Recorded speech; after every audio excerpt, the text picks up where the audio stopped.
Today, we're going to dig into a huge secret of the workplace. We'll be looking at two big forces that shape pretty much every single interaction you have. Your psychological blueprint, that's the permanent foundation of who you are, and your emotional weather. The storms and sunshine you feel day in and day out. I mean, you've totally seen this happen, right?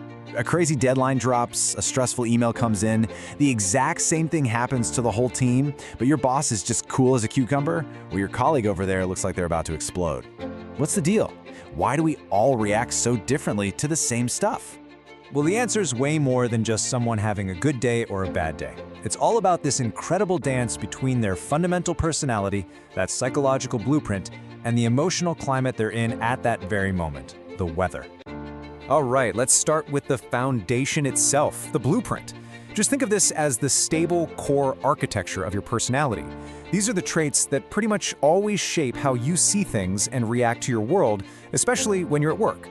Okay, so a huge piece of our blueprint is this idea called locus of control. It's a really powerful concept, and it asks a simple question.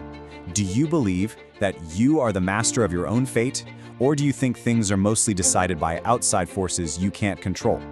So this really breaks down into two main mindsets. Someone with an internal locus of control is kind of like the captain of their own ship, right? They believe their actions lead to their results. But then you have someone with an external locus of control, who's more like a passenger on a raft. They feel like what happens is all up to luck, fate, or what other people do. Another core pillar of our blueprint is self-esteem. And it's really, quite simply, the degree to which you like and value yourself. Now, at work, this isn't just some feel-good idea.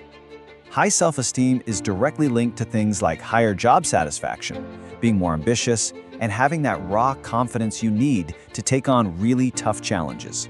And then we have this social chameleon tree, which is officially called self-monitoring. This is all about the ability to read a room, to pick up on the social cues, and then adjust your own behavior to fit the situation. People who are high in this are often total pros at navigating tricky social dynamics and, even office politics. Now let's get to two classic profiles that I'm sure you've heard of before, Type A and Type B. You can think of a Type A person as being in this constant race against the clock, always pushing to get more done faster. On the flip side, Type B personalities are way more relaxed and aren't really driven by that same constant sense of urgency. And when you put them side by side, the difference is huge. The Type A person, super competitive, impatient, can't stand sitting still. The Type B colleague, though, is patient, really easygoing, and they can actually relax without feeling guilty about all the things they should be doing. It's not about one being better, not at all. It's just about two totally different operating systems. So that's the blueprint, our stable, solid foundation. But what about all the day-to-day ups and downs? Now we're going to talk about the emotional weather, which, unlike our personality, can go from sunny to a full-on thunderstorm in just a few moments. To really get a handle on this emotional weather, we have to start with the biggest category first, affect. Think of this as the giant umbrella term that covers the entire range of feelings a person can possibly experience, everything from deep joy to just a passing moment of annoyance. Now, under that huge umbrella, we get a little more specific with emotions. The key word you have to remember for emotions is directed. They are intense feelings, and they are aimed at something or someone. You're angry at your computer because it crashed. You're happy because your boss praised your work. See, there's always a direct cause. And finally, we've got moods. Okay, so if emotions are like sudden lightning strikes, moods are more like the background climate. They're usually less intense, they last longer, and a lot of the time, they don't even have a specific trigger.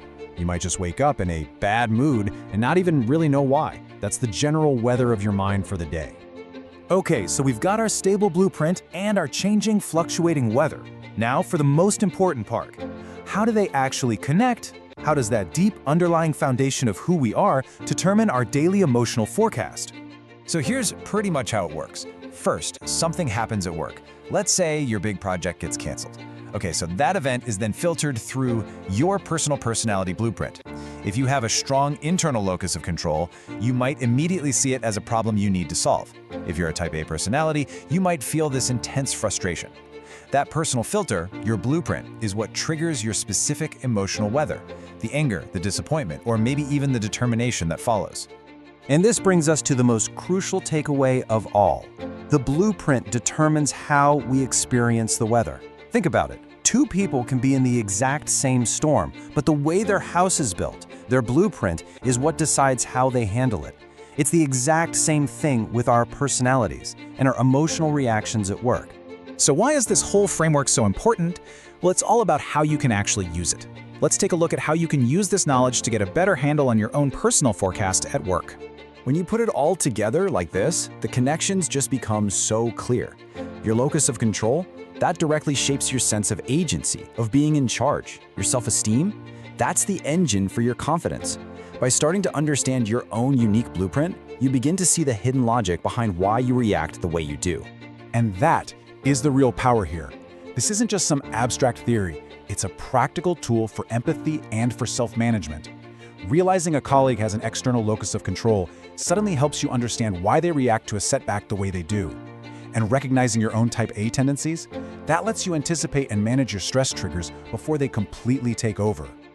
You know, in the end, it really all boils down to self-awareness. Whether you're leading a team or you're just a crucial part of one, understanding these psychological forces, the blueprint and the weather, in both yourself and in others, is the absolute foundation for effective and, frankly, more human collaboration. So, I'll leave you with this question. As you think about your own experiences, which part of your blueprint do you think has the biggest impact on your daily emotional weather at work?